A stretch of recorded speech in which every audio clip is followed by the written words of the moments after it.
So Gene Roddenberry had another series after he died. Actually, he had more than one. Did he? Yeah.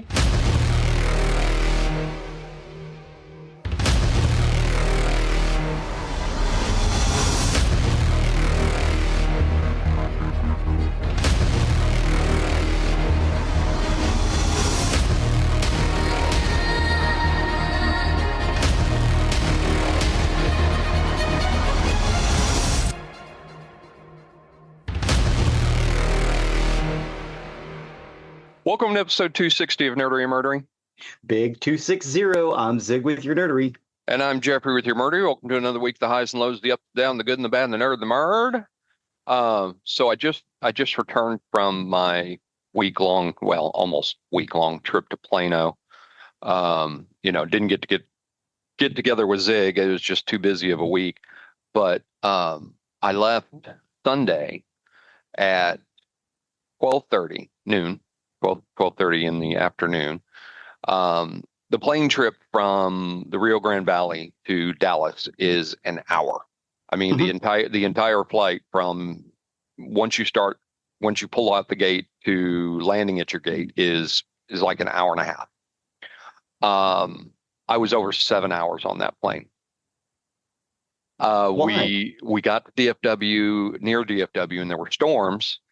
And the plane I was in did not have the gas to circle the airport, so they diverted us to Abilene, a nice little two-gate airport. You went the other direction? Well, I mean, went west. But anyway, had to sit in Abilene on the plane for over 3 hours. They couldn't let us off. The terminal was full. They had to gas us up. At one point, I'm sitting on the plane. I was very close to the pilot, and I heard the pilot exclaim into the microphone, "What do you mean another 3 hours?" And I'm like, "Oh my God, I'm gonna die." We finally got clearance to fly into DFW. We flew into DFW, landed, got to our gate, and then had to sit. They couldn't bring the ramp up to the plane because of lightning strikes. So we sat there for another hour. Over 7 hours sitting on a plane, which should have been an hour and a half flight. You could have driven. Almost. Very close, yes. Yeah. There were people who bailed in Abilene, said, "No, I'm going to go to get a rental car. I got to get out of here." Bailed. They couldn't get their luggage or anything. They just bailed. It was pretty wild. So anyway, finally got to DFW. I was cold all week. I guess I've acclimated to living here on the equator too much because my feet were freezing. I was cold all week. It was chilly here last week. It was wet and rainy. Well, once Sunday was gone, it wasn't. Sunday was the bad day. The rest of the week was not bad. It was sunny. It was in the 80s, I think it was. But I was just cold the whole freaking week. But I do not miss the traffic in Dallas. It's gotten worse since you left. Oh, it's horrible. Horrible.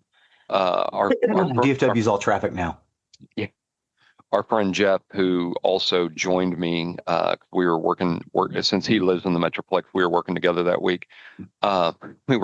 We were turning onto a road, and I started to turn, and a car from the opposite turn lane had their green lights. They were turning in, so I stopped because they were going to run into me. Well, guy behind me laid on his horn. Yeah, you're supposed to get the accident to let him go. Well, yeah. And so I'm going to admit I became the asshole, and I started driving at 1 mile an hour and forced him to sit behind me. And boy, I'm in a rental car. I've got Nevada plates on, and he pulls up next to me. He's got his window down, and I've rolled mine down. He goes, "Is that how y'all fucking drive in Nevada?" And I said, "Yeah, that's how we fucking drive in Nevada."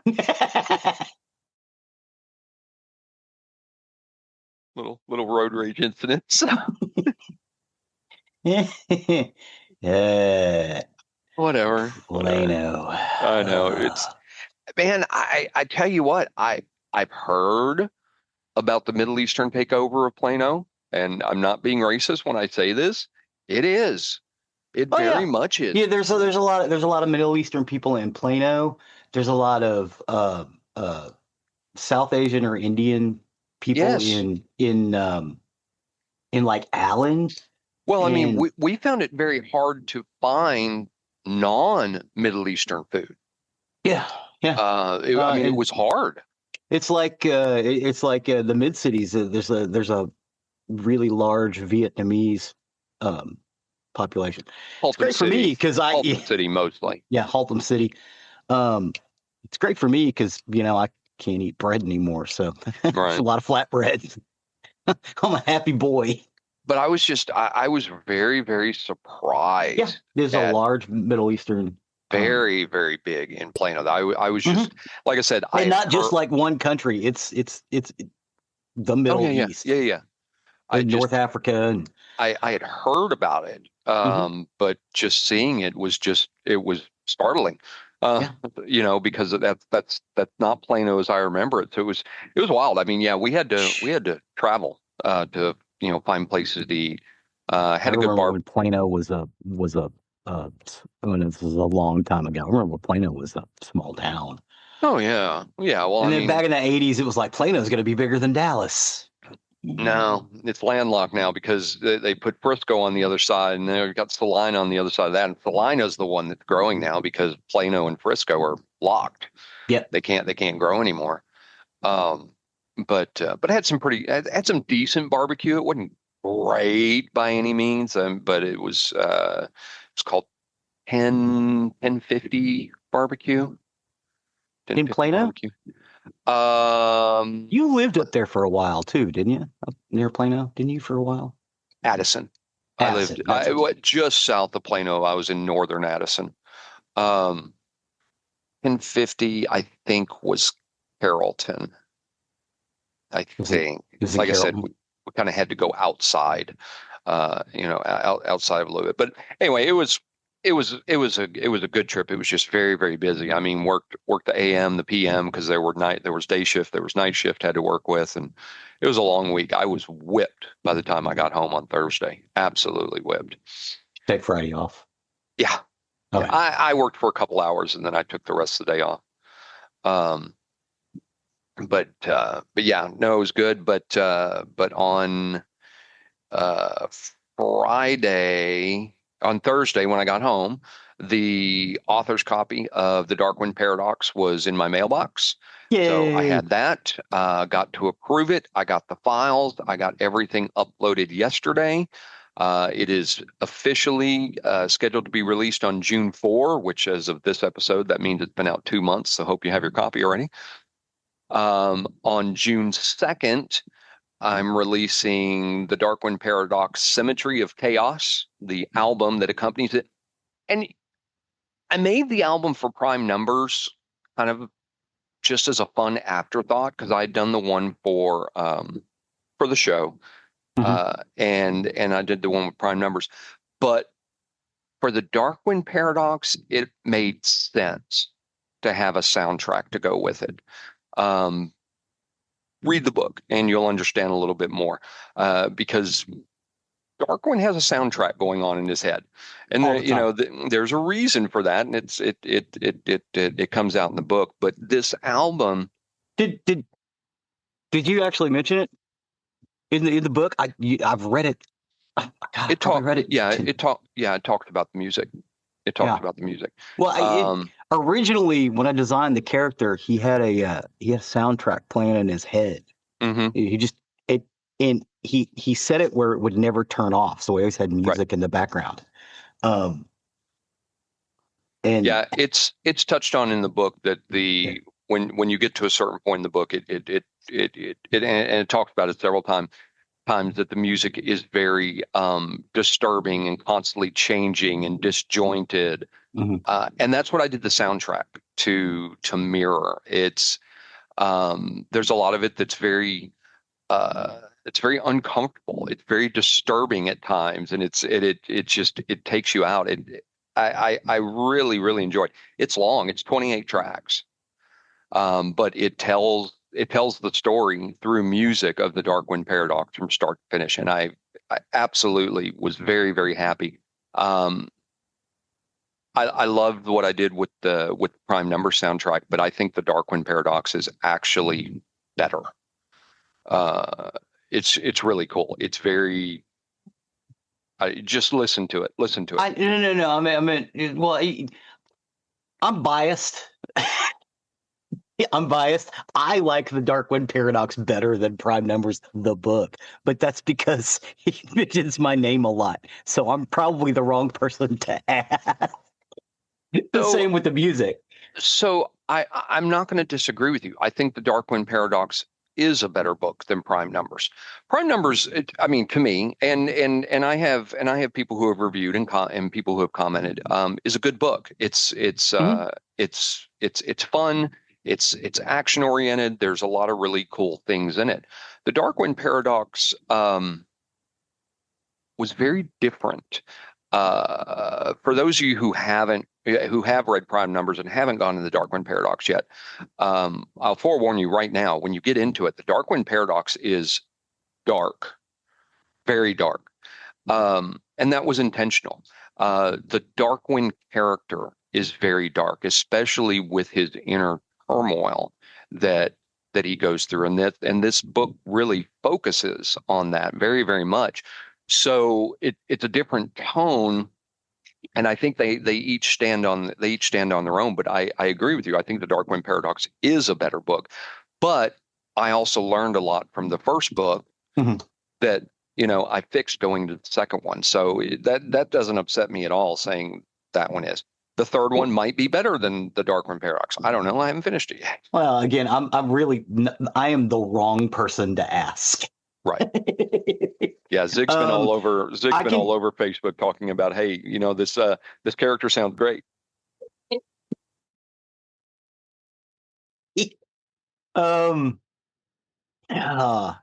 So I actually started work on it may be out by the time this episode airs. I started work on my second novel, The Vinyl Inheritance. I found a title already. It also has a soundtrack, but it's all pre-recorded music. So I don't know how I'm going to be able to do that. I do have a playlist on our YouTube playlist. It is titled The Name of the Record Store in the novel. So the only way you could do that soundtrack is you would have to contact the artist and getting their permission. Yeah, it's there's a there's a song for every chapter, and one chapter has two.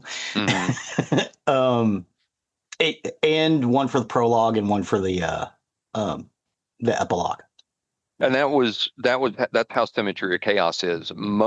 Almost every chapter has its own song. Now there are some chapters where the single song crosses two chapters, which I mean because there's a lot more than 28 chapters in the book, but it's 28 songs. But yeah, you'd have to contact somebody for copyright, or oh my god, and it's 30 different indie artists. You might be okay with indie art. I'd reach out to them. I'd ask. Yeah, it's basically college radio stuff from 1985 to 2015. Yeah, depending on how indie they still are, they may be okay with you putting their music out there. You never know. I mean, it doesn't hurt to reach out. It does not hurt to reach out. I probably ought to. Yeah, I ought to finish the book first, though. I mean, whichever you do, but yeah, you can't use copyright work unless you actually get permission for that. So you do have to ask, or you have to make your own music. Kids, that's why we have a YouTube playlist, because we don't want to run afoul of people's copyright. Right, right, and sometimes we still do. We get warnings on Facebook from time to time. Yeah, hey, you can't use a song. Okay, I'll use another one. And sometimes they will strike the song on Facebook, and then 2 weeks later put it right back in, because people are like, oh yeah, this is fine. yeah. It's like, oh, okay. Yeah. Anyway, that's all I had. You got anything you want to highlight, or no, that was it. Yeah. Fireside has been out for a little while. I've actually got a few people who have purchased it. If you're looking for a copy with Cornicle, you missed your window with the misprint. I think only one person has gotten it. Yeah, because think so. my boss was like, I want the misprint, and he ordered it right then. And when he got it, it was not misprinted. So I think Mike Shanks is the only one who has a copy of the misprint. Yeah. Yeah, I don't know. Mine, I mean, because mine is correct. The copy I have has the correct version of it. Oh, here.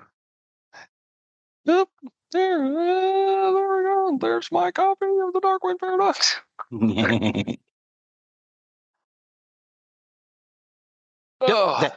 That was it. Cool. All right. Well, kick us off, Dig. Today we're going to talk about Earth Final Conflict. Sweet. Did you ever watch this series? I watched some of it. I did not watch a whole lot of it. The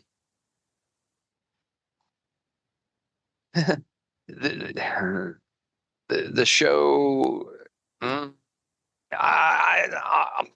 I'll save it. I watched some of it. I did not watch all of it. It's very okay. You have the Fermi paradox. The Fermi paradox states that if there is intelligent life in the universe, why haven't we heard from them? Right? That's the idea, or at least in our galaxy. One of the counters is the dark forest theory. And the dark forest theory is animals don't make noise in a dark forest because they're afraid of predators. This is kind of a variation of that dark forest theory. Whereas with his other series, Star Trek, it's the idea of the Federation. There's a Federation out there, and it's watching, less developed civilizations, but it doesn't contact them until they can go faster than light. Mm-hmm. That's how it works. Another theory is this dark forest theory that don't make noise because the bad guys will come and get you. And that's basically what the supposition is we're sending signals out, and possibly some bad guys came and found us. Earth Final Conflict is one of those shows, and there's been many I've seen over the years, but it's one of those shows where I really remember the concept more than I do the actual episode. Yeah, unfortunately, they kept messing with the formula of the show. Oh yeah, I mean, it felt like three sci-fi shows molded into one. Yeah. I mean, the first couple seasons are one thing, second season something else. It is a science fiction television series based on ideas developed by Gene Roddenberry. The series was produced under the guidance of his widow, Majel Barrett Roddenberry, who possessed notes kept by Roddenberry that would provide the conceptual basis for the series. It ran for 5 seasons between October 6, 1997 and May 20th, 2002. There were 110 episodes. There are 5 different species involved, intelligent species. You've got the humans, the Talons, the Geridians, the Chimera, and the Atavus. Early in the 21st century, a race of aliens, the Talons, often referred to as the Companions, travel to Earth and take up residence in limited numbers. The Talons possess highly advanced technology, many of which they share with humanity, seemingly out of the generosity and goodwill. As a result of these advances, disease, war, and pollution are nearly eliminated within 3 years of their arrival. Despite this, some questions whether the Talons' motives are as benevolent as they appear, and resistance movements form to halt the Talons' ever-growing influence on humanity.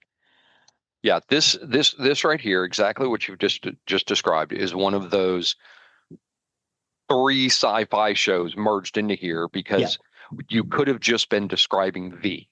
Mm-hmm. Yes. Now, after the cancellation of Star Trek in 1969, its creator Gene Roddenberry began working on other projects, producing scripts and pilot episodes that were shown to various networks, including Genesis 2, The Questor Tapes. He began early planning for a project called Battleground Earth, a science fiction series set in the near future where a group of aliens land on Earth under a banner of peace.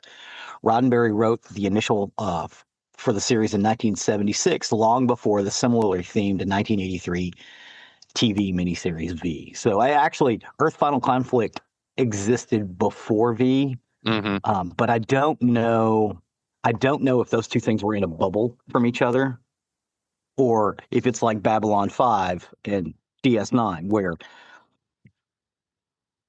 the original producers of Babylon 5 read the series Bible, or the original producers for Deep Space Nine read the series Bible for Babylon 5 and used that as a jumping off. But again, the showrunners had no idea. 20th Century Fox Television expressed interest in producing a pilot episode for the series, but Roddenberry's busy schedule prevented it. When the order for the pilot came in, he was in England filming a TV movie, which was followed by the work on the Star Trek films and later the TV series Star Trek The Next Generation. When he died in 1991, Battleground Earth had yet to be produced. In the mid-1990s, Roddenberry's widow, Majel Barrett Roddenberry, began to develop the project. The series was put into production by Atlantis Films, syndicated by Tribune Entertainment. With the companies hoping to tap into the blockbuster success of Independence Day, it was renamed Earth Final Conflict to avoid confusion with L. Ron Hubbard's Battlefield Earth. The success of the show led to the development of one other posthumous Roddenberry project, Andromeda. For the design of the Talon, Stephen Roloff referenced Buddha, Bodhisattvas, I'm sorry, I'm terrible at that. Ancient Egyptian pharaohs, Jesus Christ, and other religious and spiritual figures for the humanoid design, while their true form was created using 100% computer-generated imagery provided by Calibri Digital. Now, they changed the lead character after the first series, after the first season. And they kept changing the characters. Like, they would even keep the same actor, but the character's motivation completely changed from one season to the other, which, in my opinion, kind of hurt the story. The initial idea was not bad. It begins 3 years after the Talons arrive on Earth. The Talons have used their advanced technology to help humanity achieve a better quality of life. Nonetheless, the North American Talon companion, Da'an, is targeted by an assassin while making a speech. Jonathan Doors, a businessman with close ties to the Talons, is killed while Da'an is unharmed. Da'an is impressed by Police Commander Boone's work in protecting him from the assassination attempt and offers him a spot as the Talon protector, a personal bodyguard and envoy for a particular Talon. Boone politely refuses because he wants to start a family with his wife. Deep down, he doesn't trust the Talons completely. Subsequently, Boone's wife is killed in a mysterious automobile accident, and Boone finds out that Jonathan Doors faked his own death so that he could focus on an underground resistance movement that he founded in secret. Boone believes the Talons have sinister intentions and wants to find out their true motives. He also believes that the Talons had something to do with the death of his wife. Because of this, Boone agrees to work as a double agent for the Resistance in order to find answers. He accepts Da'an's offer to become a protector and receives a cyber viral implant, or CVI, that gives him enhanced mental abilities, including perfect recall. While most CVIs after the minds of their hosts, so they become singularly loyal to the Talons above all others, including friends, family, and the human race as a whole, the Resistance sees to it that Boone receives a modified CVI that leaves his loyalties the way they were. Agent Boone receives a bioengineered weapon called a Skrill that attaches to his arm. Boone is joined by fellow double agent and former Marine Lily Marquette. She is an accomplished pilot of the Talon shuttlecraft that could travel in interdimensional space. On the Talon side, Boone works with another protector agent, Ronald Sandoval. Sandoval is apparently fully loyal to the Talons thanks to his CVI. Now, Kevin Kilner played William Boone, the double agent guy, in season 1, and he had a recurring role in season 5. Lisa Howard played Lily Marquette, the pilot, in season 1 to 2, and a recurring season of 3 to 4. Von Flores is Ronald Sandoval, companion protector. It was in it from season 1 to 5. He's the character that was in it the whole time, but his motivation changes. Richard Chevalier as Marcus Auger Devereaux, Resistance Hacker, seasons 1, 2, 3, and recurring in season 4. Lenny Parker as Da'an, the North American companion from season 1 to 4. And David Hemblin as Jonathan Doors, Resistance Leader, season 1 to 3, and recurring in season 4.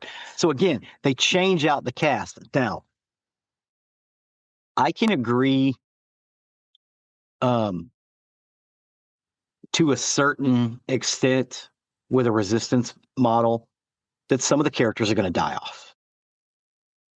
Okay. But they basically changed everybody except for Sandoval. Mm-hmm. And again, his character goes through an arc, which is, again, I agree with that. But nobody else is there through the full series. So there are ways to handle this well, and there are ways to not handle this well. We'll go back to V for just a second. You knew that Julie and what was Mark Singer's character's name? Beastmaster. No. That's what I called him when I was a kid. Oh, hey, look, it's the Beastmaster. Anyway, those two characters, and then some of the other starring characters, they're not going to die. They're going to return. But they did have some characters die that weren't big necessarily, but there was emotional impact. Michael Donovan, thank you. Yeah. Game of Thrones, they didn't give a shit. They'd kill off a major character. Sopranos did this. Oz did this. There are shows where they are not afraid to kill off major characters. No. And that's okay. Honestly, I don't think they should be afraid to kill off major characters. No. But the entire cast changed except for Sandoval. Yeah. Yeah, that's what I'm saying. There are ways you can do it and ways you can do it well. One of the things about can't remember if it was The Sopranos. I think it may have been The Sopranos. I can't remember, but anyway, this one show where the actors said, honestly, from episode to episode, they had no idea if their character was going to survive. Yeah, because at any time somebody could die, and that's how you handle those things well. Yeah, and you kill them off, and you can kill off a main character. Yeah, you just can't. You can't get rid of the entire cast. So, to illustrate this point, an ancient Talon pod is discovered to have landed on Earth's past, and inside it is an enemy of the Talons named Hagel. Hagel is one of the chimera species which the Talons have apparently wronged millennia ago. So the Talons did this to them, what they're doing to us.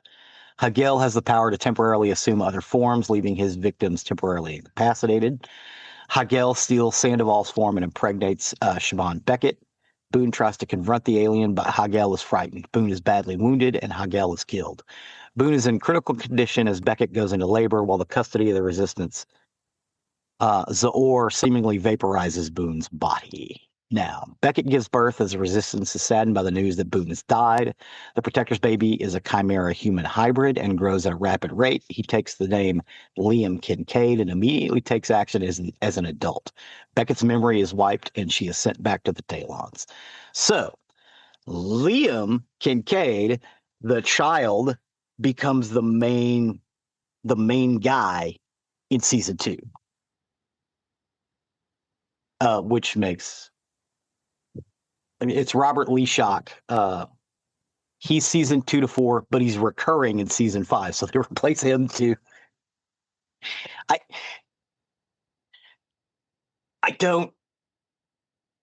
love the idea of the science fiction-y stuff, but again, you can't do it to the whole fucking cast. And I think that's where this show fell down. I'm not saying it's bad, because the show was actually fairly decent, but it was really hard to follow.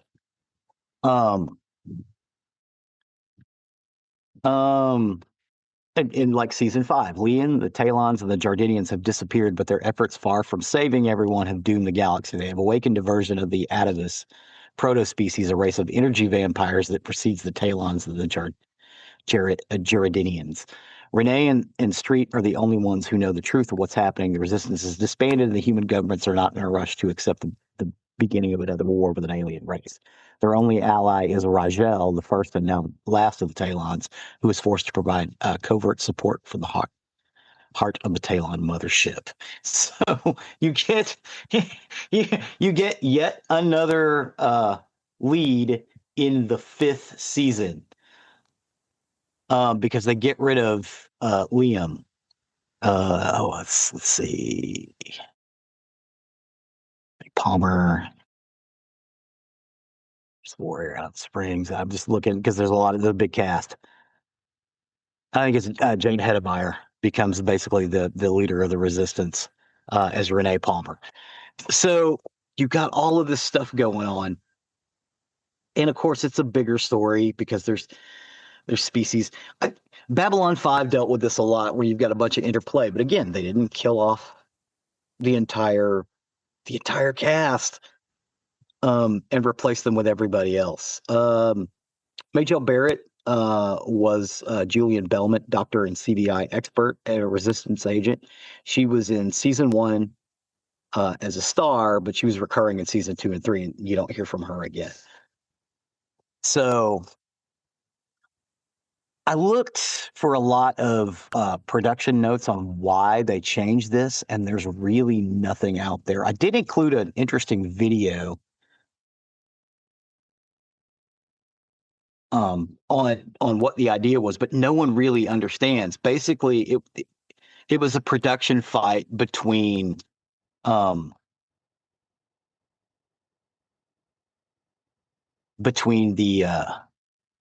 oh my god, I'm looking for it. I'm sorry. I'm so stupid. Between Atlantis Films and Tribune Entertainment.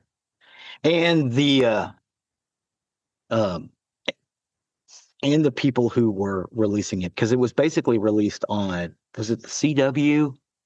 Not the CW, before the CW. Either the WB, it was either the WB or the UPN. And eventually those two merged into the CW. It was during that period. It was a decent science fiction show, and it was a decent Monster of the Week show. But it had a failure in it didn't really have a showrunner, and I think that's what hurt this. I think the idea of a showrunner is really important, because someone needs to go, no, we can't get rid of the entire cast and recast them. Because yes, it is nice that the suits from the network or the production team give notes and do other things, but when they have complete control over the show, you end up with chaos like this. Whereas if you have a showrunner who basically distills those notes coming from production, they can kind of lessen the blow. And this show didn't really have one. Margelle Barrett was a producer, but she wasn't really making the series, as it were. I mean, she was definitely a part of it, but she wasn't a showrunner, which is why I think that role is very important, especially in a very complex science fiction or fantasy, or even a procedural show that has complex character developments and things like that. You have to have someone who can basically look down on the whole process and go, okay, that makes sense, that makes sense, that makes sense. They want us to change this. Well, we can change it this way or that way. And preferably that showrunner needs to be a writer at heart, not a producer. Because you end up with something like Earth Final Conflict. And again, I'm not saying the show was necessarily bad, but it could have been a lot better. Like Jeffrey said, they could have handled this in such better ways, and they just didn't, for whatever reason. Andromeda did it a lot better up until its last season. Andromeda was a really, really great series, but they had a showrunner up until the 4th season, and we'll talk about Andromeda at some point. They had a showrunner up till the 4th season, and somebody from the DS9 writers room, and they basically fired him and changed the entire outlook of the show for the 5th season, and nothing made sense. It was just Andromeda is great up until the 4th season. Weird when shows do that too. I talked about 11/22/63 that because I love the book, but you watch the little miniseries that was on Hulu. Yeah, you really get to that good too. last episode, it's almost like they changed the writer room and nobody shared notes from the previous because everything was weird at the end. We had just talked about this. Dadgummit, what show were we talking about that did exactly that? Oh, I had it and then I lost it. I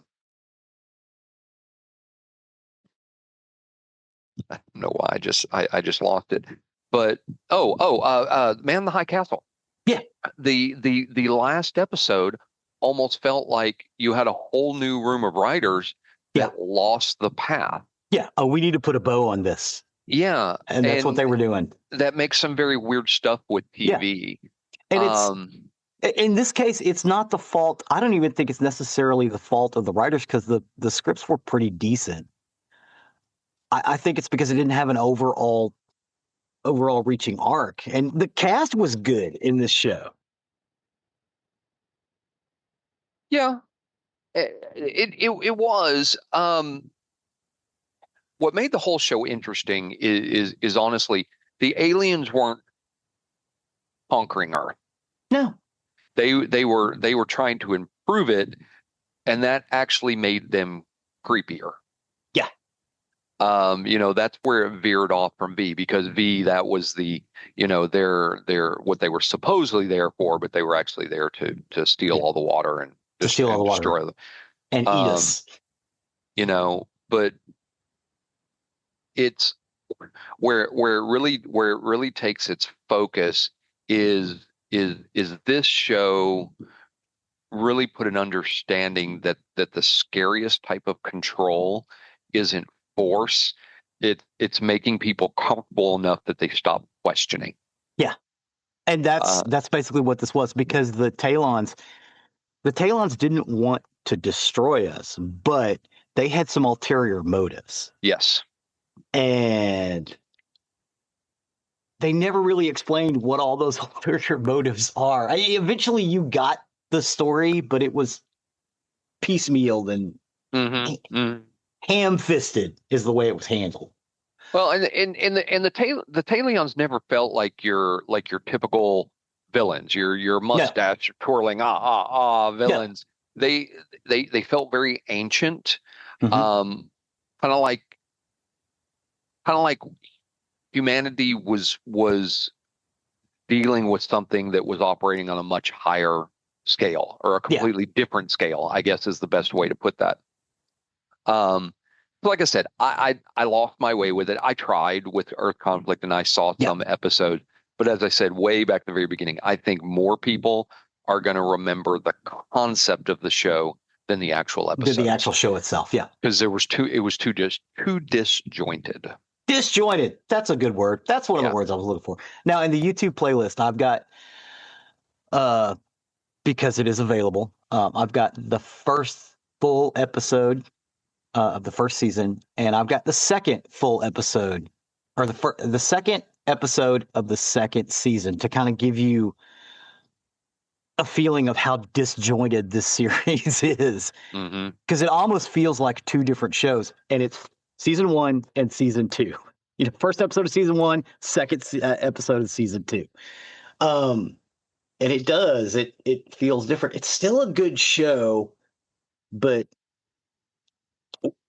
in comparison to the stuff they do today, where you've got a showrunner who's making the show, and who can distill all of that information and notes from the production suits, as it were, into the series. He sits in the writer's room every day.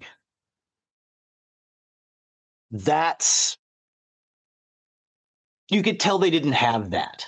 They didn't have that, and they probably should have, because this show had the ingredients for being really good. For what it is, it's pretty damn decent now. I mean, the effects were good. The skrill is amazing. It's a biomechanical blaster that is attached to Boone's arm, and he can't take it off. And he doesn't have to add bullets or power sources to it.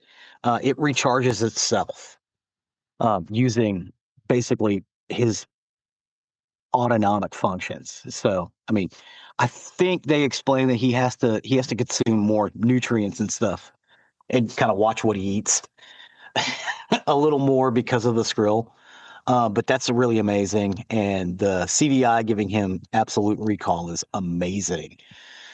And then them having to jack with a CVI, so it's basically a brain booster. Mm-hmm. Really interesting things that they kind of cyberpunky ideas. And again, the cast isn't bad. I mean, there's really no damsel in distress. They go into Amish country, which is where they find the chimera species, and they're making there's a satellite that they drop that's releasing monarch butterflies. They're not monarch butterflies; they're chimera, and they will basically go in and kill someone and then replicate them like a body snatcher almost.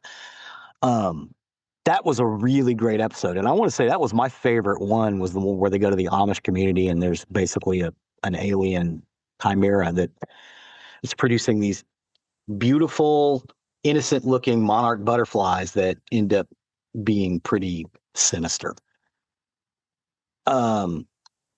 So if you're going to watch one, I would recommend that one. But yeah, give that first season a try because the first season's really good. The second season's kind of loses its way. Third season loses its way. The fourth season kind of gets it back on track. And then the fifth season takes a complete right turn. And just, goes into a place where you can't, I don't know. It's a dead end street. But that's about it for the Earth Final Conflict. Other than check it out, it is definitely something worth seeing. Again, the writing's not bad. It's just disjointed. The acting's really good. The special effects are good. The lighting is really dark, but that was really popular in the late 90s, especially with these dark series, and this is a dark series. And the sets are really nice. I'd say overall a good job. What this show lacked was a showrunner. I think if they'd had a showrunner, this would have been much nicer. But it's definitely worth a watch. At least a few episodes because it's good sci-fi. Cool. Well, appreciate that. Walk down memory lane. I hadn't thought about that one in a while. Like I said, I watched a little bit of it way back when and hadn't watched it since because I felt it lost its way and I kind of dumped out of it. So, but good stuff. Good stuff. Thanks, sir. With that, I will step over to the murdery side of the house. Murder. For today, I got my information off biography, Wikipedia, Crime and Investigation, UK, KCTV News, and ABC News. And this is the story of Dennis Rader. Dennis Rader. Do you know him? No. BTK, Blind Torture Kill. Yeah. So I'd had him on my list for a while, and this just fit. We'll kind of start off. It's January 1974 in Wichita, Kansas. You have a very quiet neighborhood. It's a normal morning. There's nothing out of place. And inside this one home, you have a family who's going about their day. You've got a father, a mother, and two children. It's just another winter day in Kansas. But somebody's watching. And he's studied the house and he's learned the routine. He's chosen them.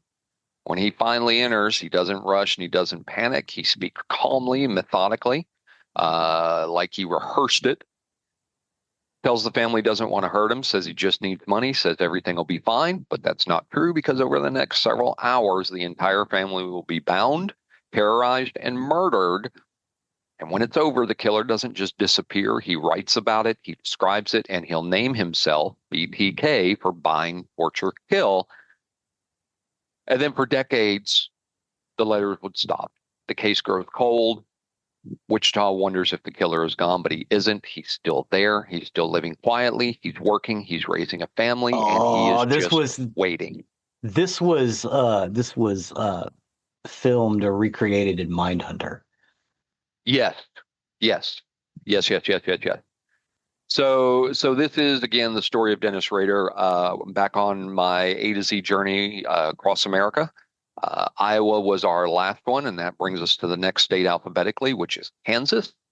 And when you talk about serial killers connected to Kansas, Dennis Rader, I mean, he sticks out above the rest. Because as I said, he's been on my list for some time. I just wasn't ready to dive in. But when I came to Kansas in my list, I'm like, okay, yep, it's time. I got to hit Dennis Rader. Let's do BTK. Now. Yeah. For decades, Wichita, Kansas, lived under the shadow of a killer who was not just committing murders, but he was communicating with police and the media. He wanted attention. He wanted recognition. He wanted control. He gave himself his own name, and those three words, the bind, torture, kill, it defined a series of murders that began in the 70s, stretched across the decades. And what really made this chilling more than anything else was not just the crime, but the long silence that would follow. The killings would stop, the letters would stop, and it seemed like BTK had vanished, but he hadn't. He's still living in Wichita. He was still part of the community. And when he finally resurfaced, it honestly triggered one of the most fascinating investigations in modern serial killer history.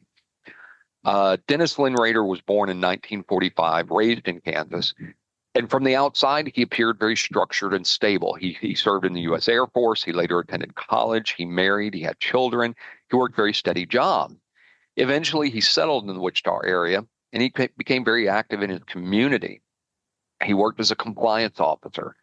He was very active in his church. He was well known for being very organized, very, very detail-oriented, sometimes strict, but this is the type of person who liked rules and control is where the key word is in this case, because behind all the ordinary normal life, Dennis Rader had developed violent fantasies. He later described these fantasies in disturbing detail. He explained that he'd stalk the victims, he'd bind them, and he would control them. And these weren't just fleeting thoughts. This was something he nurtured over time, because he studied his victims, he planned scenarios, he rehearsed it in his mind, and then eventually those fantasies just escalated. And then it was in January 74, as we talked earlier, that Dennis Rader would turn this fantasy into reality. Because on January 15th, 1974, that's when he set his plan into motion, and his target was the Otero family in Wichita, Kansas. You had Joseph Otero, who was 38, Julie Otero, who was 33, and their children, Joseph Jr., 9, and Josephine, 11. Dennis Rader began watching them. He later referred to them as a quote-unquote project. He chose their home, he studied their routine, and he waited. On that morning, he entered the house armed with a handgun and materials he would use to restrain the family. He immediately tried to control the situation where he confronted him, told him he was a fugitive, said he only wanted money in a car. He tried to calm him and keep him compliant, but his plans were already in motion, so he began tying them up. Joseph Otero was restrained first, then Julie, then the children. Rader moved very methodically, tying them and isolating them within the house. Once the family was bound, this is when everything escalated. Rader strangled Joseph Otero, then Julie Otero, then Joseph Jr., and then finally he took Josephine into the basement where he strangled her as well. So 4 victims, 1 house, all one morning. And then afterwards, he just left the house and returned to his normal life. That's probably one of the creepiest things about that is after something like that, you can just return to your normalcy. But that's not where the murders ended. I mean, in fact, this was really the beginning, because what made this case very different wasn't just the brutality, it's what happened next. He wanted recognition, And very soon he began communicating with the media. After the murders of the Otero family, Wichita was very much in shock about 4 members killed in their own home, and that there was no clear suspect or obvious motive, and there was very little evidence to who had done it. So months passed, and then in October of 74, another murder occurred. This was Catherine Bright, who was 21 years old. She was attacked inside her home in Wichita. Her brother Kevin was also shot during the attack, but survived. Catherine was stabbed multiple times and killed, and then again, the attacker just disappeared. So Wichita now had 2 very brutal attacks, but investigators didn't think they were connected at the time. There wasn't any name, identity. There was just fear. Then in January of 75, that's when everything changed. There was a letter that was discovered inside a Wichita Public Library book, hidden very deliberately, but meant to be found. And inside the letter, the writer described the Otero family murders in great details that had never been released publicly. The letter also referenced the Catherine Bright attack. And then the writer made a request. He wanted a name. He suggested a few options himself, but one stood out, which was BTK, bind, torture, kill. The media immediately picked up on this, and just like that, he had branded himself. From that point forward, the Wichita murders were no longer connected to an unknown attacker. They were all connected to BTK, and not only a killer that committed murders, but one who, again, wanted attention, recognition, and control of the narrative. For investigators, this letter confirmed something else. This wasn't random. It confirmed to them this was somebody who had planned, someone who followed the news, and someone, honestly, who was playing a game with law enforcement. BTK was just getting started at this point. After naming himself BTK, that's when he did something very chilling. He went quiet. Not completely, but the murder slowed. And this was the unpredictability that made the case even more difficult for investigators. They didn't know when he would strike again or who he might target next. Well, that would be in March of 77, where he resurfaced and he killed Shirley Vian. She was 24 years old, living in Wichita, had 3 small children. Dennis Rader entered her home while she was alone with him. And just like before, he took control of the situation. He bound Shirley, then placed her children in another room. He told them her mother was being punished and instructed them to be quiet. He then strangled Shirley Vian. And after the murder, Rader left the home. The 3 children were left alive in this one, but they were present while their mother was killed. This attack reinforced the pattern. It was a home invasion, the binding, the strangling, the control. And at that point, Wichita had realized that BTK had returned. Later that same year, he would strike again to Nancy Fox, who was 25 years old. She lived alone in Wichita. Dennis Rader broke into her apartment and waited. And when she returned home, he confronted her, he bound her, he strangled her. And then this is where something new happened after the murder. Dennis Rader called the police himself. Good God. He used a payphone and he reported the crime very calmly, very directly, and he told dispatchers they would find a homicide, and then he hung up. This was another step in his need for control. He didn't just commit the crime. He wanted to guide the discovery.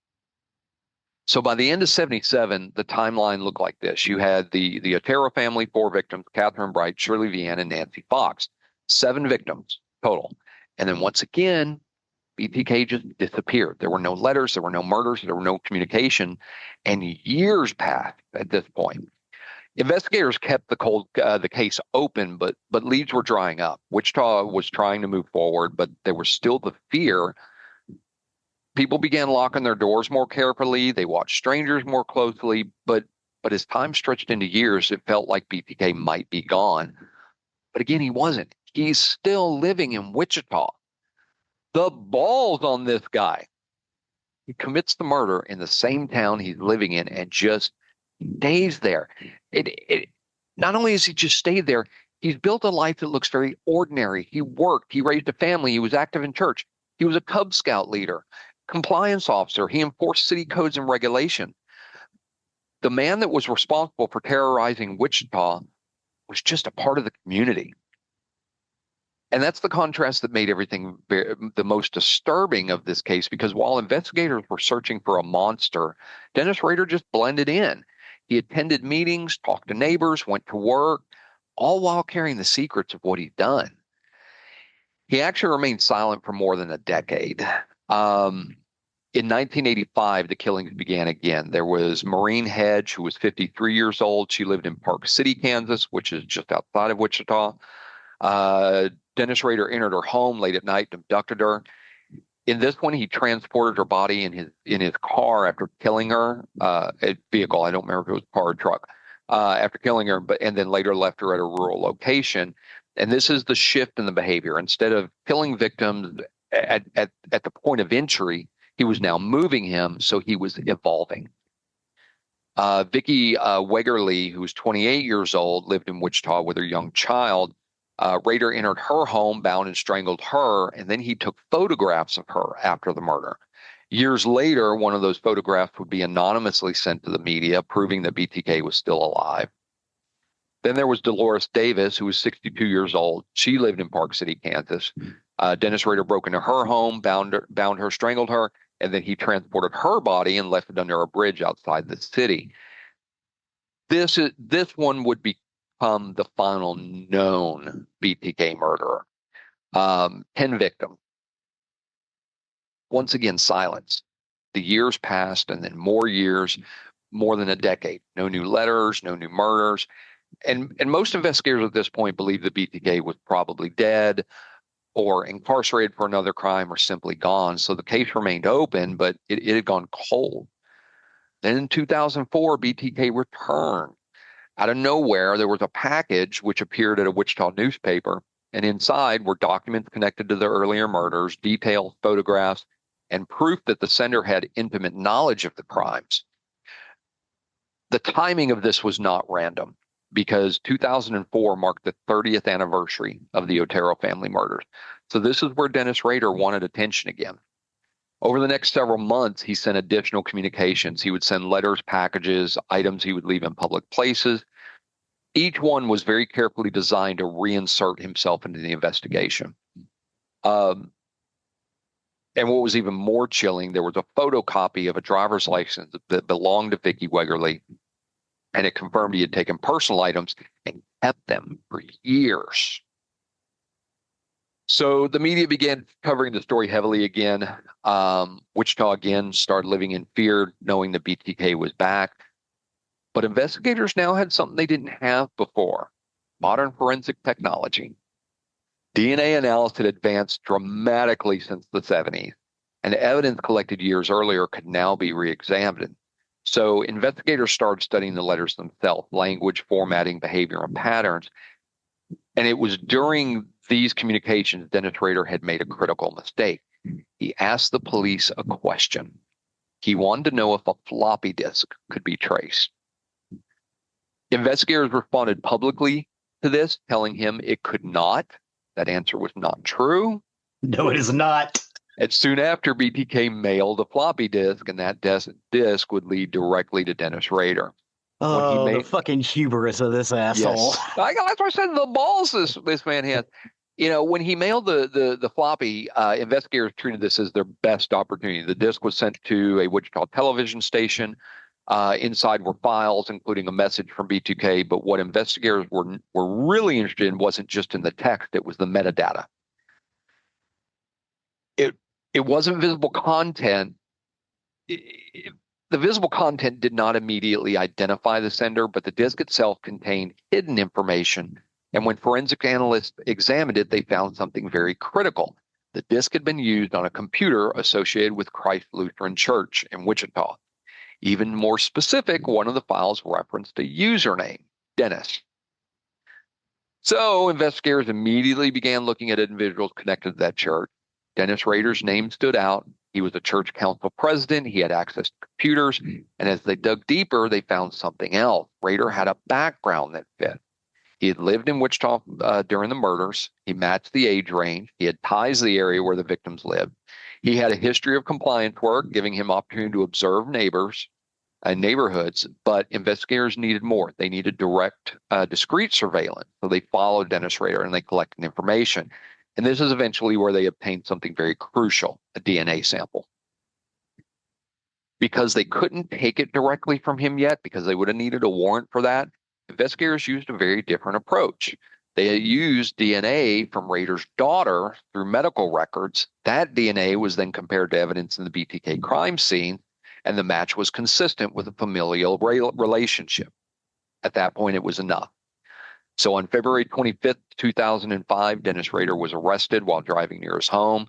When he was questioned, he initially denied involvement, but as investigators started presenting evidence, his composure began to fade. And eventually he asked a very chilling question. He said, quote, "Can I ask you something? How many do you think there are?" Then he began confessing. He admitted to being BTK. He described the murder. He explained his planning, how he chose his victims, how he carried out the crime. So now, after more than 30 years, BTK had finally been identified. After his arrest, he was charged with 10 counts of first-degree murder, one for each of the known victims.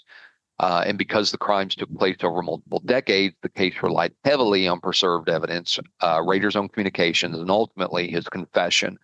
That confession would become one of the most chilling moments in the entire BTK case.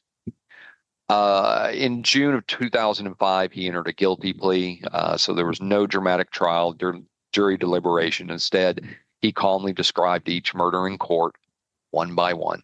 He referred to the victims as projects. He explained how he selected them, how he entered their homes, bound them, and killed them.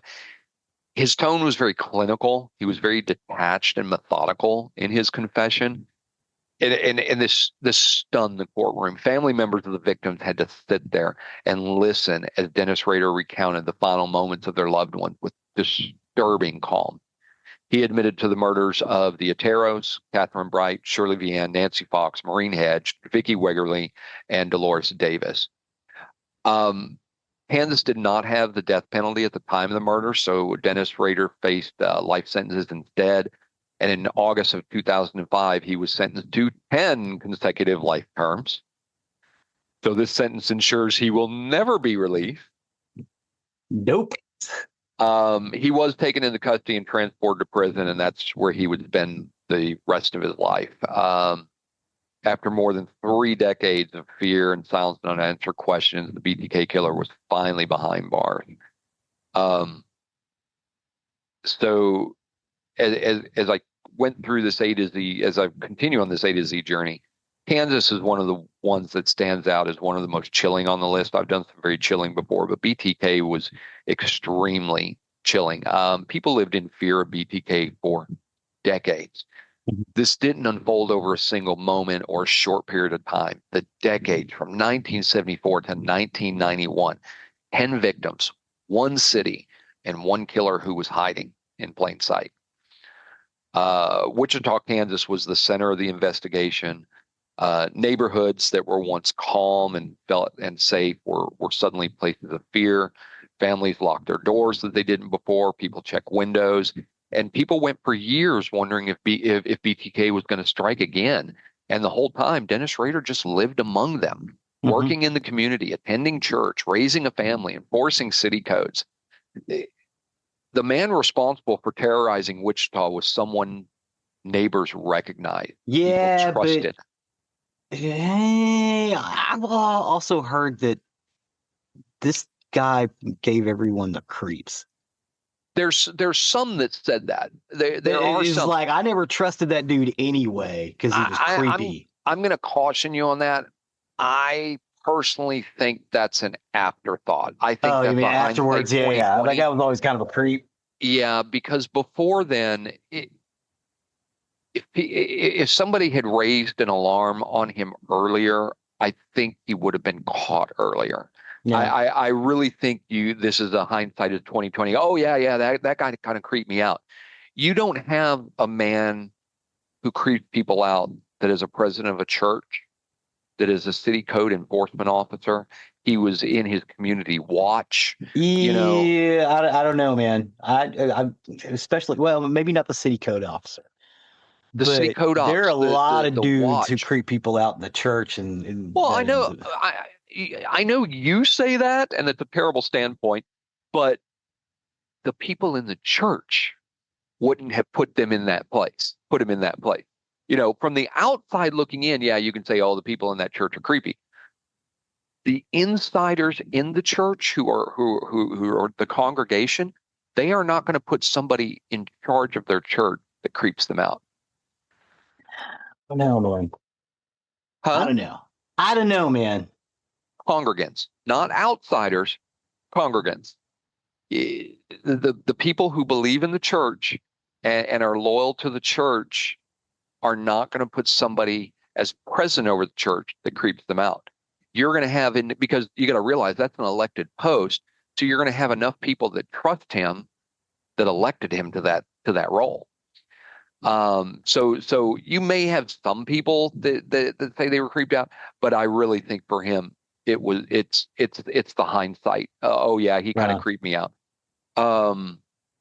Because I know there are some that say that, but too many accounts talk about how he just went through his day-to-day life unnoticed. People trusted him. He looked ordinary. Mm-hmm. And that's really what made it so disturbing, because he wasn't somebody just passing through. He wasn't moving from state to state. He was rooted in Kansas. He was rooted in Wichita, Kansas. And he would watch and he would wait and then live his normal life between the murders. It took 30 years for the silence to end. Just one floppy disk, the traceable file and name connected to the church computer finally got an arrest. He was unmasked. He was still alive. He is currently serving 10 consecutive life sentences in Kansas. He's incarcerated at the El Dorado Correctional Facility, which is a maximum security prison. He will never be eligible for parole. Yeah, no. They're gonna put him under the jail. Oh, absolutely. And even now, I mean, we're decades later. Investigators still occasionally revisit the case because there's periodic discussion about whether Dennis Rader may be connected to other additional crimes outside of the known victims. Yeah, I saw some stuff about Oklahoma. I was like, oh, I need to look at yeah. There's like one in Oklahoma that they think might be connected to. Nothing verified. I mean, authorities have reviewed unsolved cases and locations tied to his past, but nothing has been definitively proven yet. So the core of the case really remains unchanged. It was 10 victims over a decade of fear, and Dennis Rader living quietly in Wichita, Kansas. So as our A to Z journey continues, Kansas is just a reminder that sometimes the most terrifying killers are not hidden in distant places. Sometimes they're already there, living next door. And that is my story for this week. Well, thank you, sir. I'm glad I got to do that one. Like I said, I had Dennis Rader on my list for a while, and there was just, once I got to Kansas, there was no question in my mind. It was like, yep, it's time. BTK, here we go. Yeah. I was always fascinated with this case. I knew about this case long before the arrest. Lots of people did. Yeah. The fact that the last murder was in like 1991, and then he'd catch his ass to like, what, 2005, something like that? 2005, yep. Apparently, early on, he was on their radar too, but they dismissed it. Oh yeah, yeah. I go back to the Green River killer. He was on police's list early on. We've had several where we've had several in this, or a few in this A to Z series where they were on police's radar and just stopped being on the radar. Yeah, it's like, oh yeah, they eliminated them as a suspect. Yeah. And that's got to tear apart an investigator. That's got to tear one up. I had that motherfucker in my office. Yeah. That to me is one of the most terrifying things. They have them, they question them, and they let them go because they don't have enough, or they don't, or they clear them as a suspect. And then, because you look back that whole time and you're like, what did I miss? What did I miss? So anyway. Thanks for taking another trip with me on that A to Z. I'm enjoying this series. I've gotten some comments from some listeners as well that they're really enjoying this series. So I'm glad I dived into that. I won't do that each and every week. Occasionally, I will jump out and I'll find a story that'll hit a little different. but I will eventually get to the end of this series. So we don't have a Z state, do we? What is our last? W? Wyoming. Yeah, Wyoming. W. That'll be our last one. Yeah, I just looked it up. I was like, because I want to see what was next. I was like, oh, Kentucky, then Louisiana. Nice. Oh, I've got the list right in front of me here. Yeah, Wyoming will be the last one. As I look through the list of what's coming up, I can already see names in my head who it's going to be because they're very famous.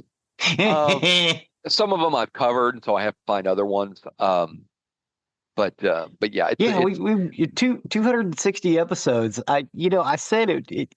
We were worried when we first started that we would run out of shit after year one.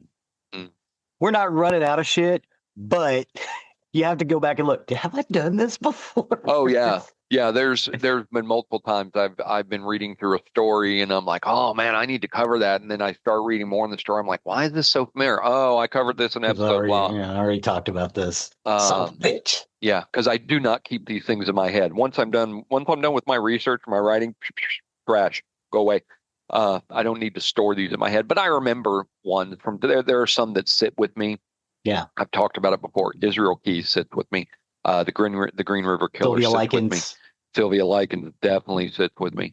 But yeah, I have to go back and look sometime and make sure. But anyway, that will take us to the end of another recording week. As usual, you can find more about us on nerderymurdery.com, our website, our hub. You'll find pictures, you'll find links to various things, as well as the link to our. Let me stop right there. You will find. Let me open it up right now. Let me make sure I've got it in there right. Where's our webpage? There it is.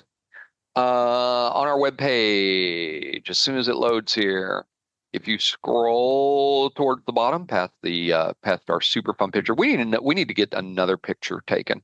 Yeah. By the way, we need a more updated picture. Next time we're around each other, we need to get another updated picture. But anyway, on our page, you'll see our Good Pods rankings. Those are current at the time of this recording. You will see the current list of our albums. We have Nerdery Murdery Soundtrack Volume 1, Volume 2, and then the Progressive Rock Experiment, Signals and Shadows. You will see Zig's book, Fire Sign. Put yours at the very top there. Under that, you've got prime numbers, and underneath that, you've got the Darkwind Paradox coming soon. I need to change that. Coming soon on June 4th, 2026. But yeah, you'll find all those links. Do check that out. There's links in there that'll take you to either the books, the music. You can find wherever you listen to your music. We don't charge for that music. It's completely free. It's just something fun that we have out there, and just something that just kind of expands the show to another medium. But along with that, you will have, that was the long-winded way to get to, you will find the link to our YouTube page, which Zig so often updates. Yeah, definitely check this one out, because you'll get questions on why was this weird, but you'll also get some actual full episodes. Appreciate you for that. Thank you, sir. You'll also find the link to our merchandise page, where if you wish to show off your Nerdery Murdery fandom, please do consider something from that.